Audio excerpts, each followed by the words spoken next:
Amy for the Xbox 360 is the worst horror game on the console, one of the worst zombie games I have ever played, and is probably within the top 5 worst horror games I've ever played. Admittedly, I only beat the first chapter, but this game is so bad I couldn't continue. I would like to start today's review off by saying that the development company Vector Cell only made 2 games. Amy, followed by the Flashback remake, and then they went bankrupt. That should probably tell you something. Although I've heard Flashback is a decent game, but Amy sure isn't. I genuinely struggle to find words to describe how absolutely awful this game is. Where to even begin? Performance, I guess. It was often very laggy, almost like the engine it was running on didn't even want to play this awful game and was just begging the player to turn it off and play something else. Graphics wise, this game is okay at best. The sound effects were okay, I guess. But discussing the gameplay itself, oh boy. This game is literally a giant escort mission.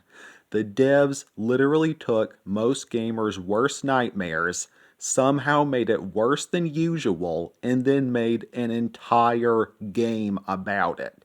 That is called asking for failure. You play as a woman named Lena, I think that was her name, and she's caretaker of a little girl named Amy, who is a very poorly designed character. She is a genius who can predict the future, can hack military computers, and has special powers while simultaneously having the IQ of a potato. She's mute and doesn't talk, and you literally have to hold her hand throughout the game, as she is so dumb she doesn't realize that she's supposed to follow you, and doesn't know to stay away from zombies that are trying to eat her. How can someone hack a military computer but not have enough common sense to stay away from a zombie? How? Remember I said you literally have to hold her hand? You do this by holding down on the right bumper. You don't just tap it, you have to hold down on it, meaning you'll be spending a lot of your time mashing your right bumper. While you technically can just hide her in a cabinet or something like that, you'll die if you stay apart from Amy for too long. But it gets worse. In order to jog, you press LB. To run, you must hold LB while quickly tapping X, and hold RB to keep Amy with you, meaning you have to use 3 different buttons simultaneously to sprint. What the crap? Why?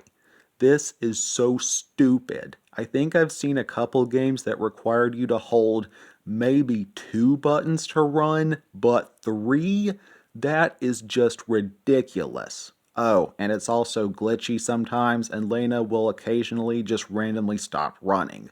She didn't run out of stamina, she just randomly stops sometimes. What fun. On the topic of combat, it's awful. Reminded me of Silent Hill Downpour, but 50 times worse. I initially tried this game on the medium difficulty, but started a new game on easy after about an hour because of how broken the combat is. For starters, you can only hold one weapon, which can break during a fight. If this happens, you're just screwed as you can't use your fists. But the combat itself is just awful. Sometimes you'll swing your stick, the only weapon type I found, at an enemy at point blank range. It'll clearly make contact, but the enemy won't take any damage. It's like your stick just glitches through them. And when combat did work properly, it was just really stiff. I guess that's the best way to describe it. Imagine, I don't know, Shadow of Mordor, but Talion's arms are broken and he's swinging his sword while wearing cast on both arms while he also has a sprained ankle. That's probably the best way to put it. It was just really stiff. This game also tried to force in awful stealth sections. They were a pain in the butt because you're having to guide Amy around, because again, she's too dumb to realize she should be following you, and also you don't have stealth attacks. Really? What kind of a stealth game doesn't like you do stealth attacks? Very poor design choice here. Amy also holds a crap ton of environmental hazards that you need to be wary of, to the point it honestly just felt dumb. Accidentally step off this really narrow path for 1 second and die. What fun. I mentioned that Amy has special powers. I only ever unlocked the one to create a sphere of silence. It was kind of like a bubble shield from Halo, except it just caused everything inside the sphere to not make noise, but it gets even better. Amy learns her powers by finding symbols on walls and drawing them on her tablet. Okay, sounds cool, but this idiot kid can forget her powers after 3 uses, so you have to keep bringing her back to the symbols so she can redraw them. Like, kid, why did you erase your drawing from your tablet? Does it not have any storage? And it's also really hard to actually use her powers. While holding Amy's hand, or RB, you then have to hold RT, then, while holding both buttons, hold down the right joystick to select the power you want, then use the left joystick to aim for a chance it'll work. Maybe.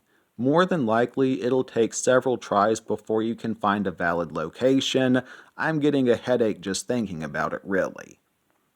And story-wise, I don't know and I really don't care. Something about a nuclear bomb creating zombies, Amy is important somehow and is immune to the virus. I don't know, something like that. This title also hits one of my biggest pet peeves in gaming, in that you're never really told where you're supposed to go and only vaguely told what you're supposed to do. You're kinda just tossed into the levels and told figure it out.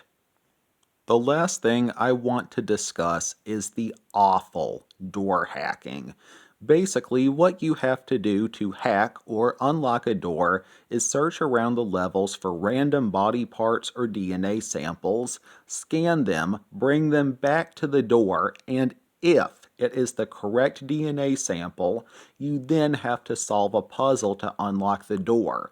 But if you have the wrong DNA sample, well, tough luck, you gotta go hunt down another one. Just why? And honestly, this so-called horror game really wasn't that scary from what I played. Oh wait! The horror effect is supposed to come from your realization that you wasted your time and money on this game. Now it makes sense. Really, the only two things this game has going for it are some cool zombie designs and the main menu OST. That's it really. I paid $5 for this garbage game before the 360 store closed and it was not worth it. Earns a 0.1 out of 10 from me. This game was also released on the PS3, although I don't know if you can still purchase it on the PlayStation Store or not. And no, this game did not receive a physical release. Just avoid this game at all costs. Go play American McGee's Alice or something like that if you want a third-person horror game. Anyways, I'd like to hear your thoughts on my review. From what I saw on Google, pretty much every review outlet that touched this game agrees that it is crap. But thanks for watching. That's all from me for today, folks. For anyone new here to my channel, I mostly play, review, and discuss zombie and horror games, so feel free to go check out some of my other content if that sounds interesting. Always remember that God loves you all very much. Have a blessed day. Peace.